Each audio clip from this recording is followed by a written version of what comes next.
কংগ্রেস যুবনেতা শাহজাহানের কুরুচিকর মন্তব্যের তীব্র নিন্দা ও ধিক্কার জানালো শান্তিপাড়া মসজিদ কমিটি। একই সাথে সংশ্লিষ্ট ঘটনায় মুখ্যমন্ত্রীর পাশে দাঁড়ালো সংশ্লিষ্ট মসজিদ কমিটি। শুধু মসজিদ কমিটি নয়, ন্যাক্কারজনক এই মন্তব্যের বিরোধিতা করে অভিযুক্তের শাস্তির দাবি করল সংশ্লিষ্ট এলাকার মহিলারা। সেই সাথে ঘটনায় নির্দোষদের প্রতি নজর দিতে মুখ্যমন্ত্রীর প্রতি আহ্বান প্রমীলাদের।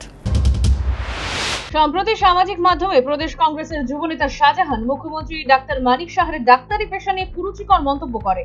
আর এই নিয়ে প্রতিবাদে নেমে প্রতিবাদীরা শান্তিপাড়া অবস্থিত অভিযুক্ত শাহজাহানের বাড়িঘরে চড়াও হয়। এতে স্বাভাবিকভাবে বাড়িঘর ক্ষতিগ্রস্ত হয়। মুখ্যমন্ত্রীর সম্বন্ধে এই ধরনের কুরুচিকর মন্তব্যের প্রতিবাদে গোটা রাজ্যে নিন্দার ঝড় বয়ে যায়। বুধবার শান্তিপাড়া মসজিদ কমিটির সাংবাদিক সম্মেলনে মিলিত হন এবং এই কুরুচিকর মন্তব্যের তীব্র নিন্দা অধিকার জানায়। একই সাথে মসজিদ কমিটির সভাপতি আনু মিয়া সহ বচির মিয়া, মোহাম্মদ সুলতান প্রমুখরা মুখ্যমন্ত্রীর পাশে দাঁড়ান। ডক্টর মানিক সাহা আমাদের এলাকার মুরব্বী, আমাদের এলাকার গার্জিয়ান, আমাদের এলাকার অভিভাবক হিসাবে আমরা ওনাকে মানি।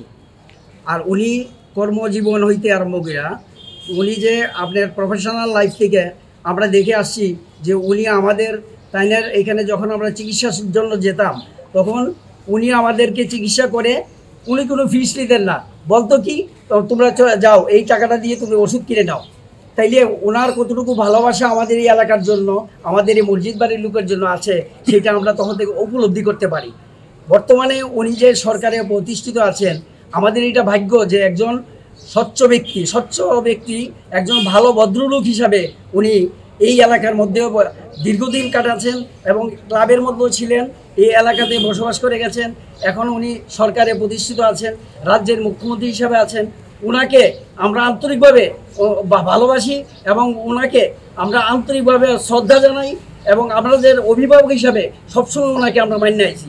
ওনার ব্যাপারে যে কুরুচিকর মন্তব্য হয়েছে, আমাদের এই এলাকার একজন ব্যক্তি যে কুরুচিকর মন্তব্য করেছেন সেটার প্রতি আমরা আন্তরিকভাবে ধিক্কার জানাই। আমরা কোনোদিন এটাকে মানতে পারি না। শুধু মসজিদ কমিটি নয়, ন্যাক্কারজনক এই মন্তব্যের বিরোধিতা করে অভিযুক্তের শাস্তির দাবি করলো সংশ্লিষ্ট এলাকার মহিলারা। এটা আমাদের কাছে ভালো লাগে নাই, আমরা একটা শান্তিতে ছিলাম কিন্তু এখন অশান্তিতে আছি। কিরকম অশান্তি যে লাগে, যেমন এই ক্ষণিকের ভিতরে হয়তো স্ট্রোক করতে পারি, হার্টফেল করতে পারি। জানেন যে একটা শান্তির জায়গা, এটা শান্তিপাড়ার নাম কিন্তু শান্তির স্থান। এটা আমাদের মসজিদে যেরকম ঢুকলে একটা শান্তি লাগে, সেই শান্তির জায়গার মতো এই শান্তিপাড়া কিন্তু বলছে। এটা খুবই নিন্দনীয়জনক কথা। সে এরকম ভাবে কথা বলা উচিত না। এটার জন্য আমরা সবাই তারে মানে খুব বাজে ভাবে দেখতেছি যে হে কাজটা করছে, হে ভালো করছে না। আর শাহজাহান ইসলাম যে একটা ঘটনা যেটা করছে এটা তো নিন্দাজনক, কিন্তু এটা তো আর কেউ শিখাই দিচ্ছে না। হ্যাঁ কি লিখা করছে, হ্যাঁ শাস্তি পাবে। এই ন্যাক্কারজনক ঘটনার পর পুলিশ সাম্প্রদায়িক সম্প্রীতি ভঙ্গ ও শান্তি শৃঙ্খলা ভঙ্গের অভিযোগে অভিযুক্ত শাহজাহান ইসলামের পিতা ও বড় ভাইকে গ্রেপ্তার করে। বর্তমানে আদালতের নির্দেশে তাদের ঠাঁই হয়েছে জেল হাজতে। এই ঘটনার পরিপ্রেক্ষিতে নির্দোষদের প্রতি নজর দিতে মুখ্যমন্ত্রীর প্রতি আর্জি জানায় প্রমীলারা। তাদের অভিমত যে এই ঘটনার জন্য দায়ী তাকেই দৃষ্টান্তমূলক শাস্তি প্রদান করা হোক। মা বাবা তার অন্যায় করে না, অন্যায় করছে যে তার সাজা হোক। তার সাজার জন্য আমরা সবাই দাবি করতেছি তার সাজা হোক। আর হের মা ভাই আর মার আর এই বাবার ভাইয়ের আর বাবারে তারা যেহেতু আবেদন করতেছে যে তারা কিছু করে না, তাই সাইডা দেওয়ার জন্য এটা আবেদন করতেছে। খায়রুল ইসলাম আমার মেয়ের জামাই, তার তো কোনো দোষ নাই, তার বাবারও কোনো দোষ নাই। তারা আছে আমার অনুরোধ, তারা যাতে সাইডা দেয়। যে শাস্তি করছে, যে শাস্তি অন্যায় করছে তাদের শাস্তি যেটা দাও, আমরা মারতে ফারতে নিতে রাজি। তাইনের যে বড় ভাই কি বাবা, তাইনের যেন মানে জেলের ভিতরে আছে, তারা তো এটা ঠিক না।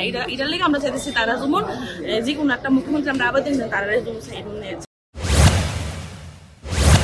উল্লেখ্য, মুখ্যমন্ত্রীর বিরুদ্ধে এই কুরুচিপূর্ণ মন্তব্যের পরিপ্রেক্ষিতে যুব কংগ্রেস নেতা শাহজাহান ইসলামের বিরুদ্ধেও থানায় একাধিক মামলা রুজু হয়েছে। অপরদিকে এই ঘটনার পর গা ঢাকা দিয়েছে অভিযুক্ত যুব কংগ্রেস নেতা। খবর, পুলিশ তাকে জালে তুলতে তল্লাশি জারি রেখেছে। Bureau report, news vanguard.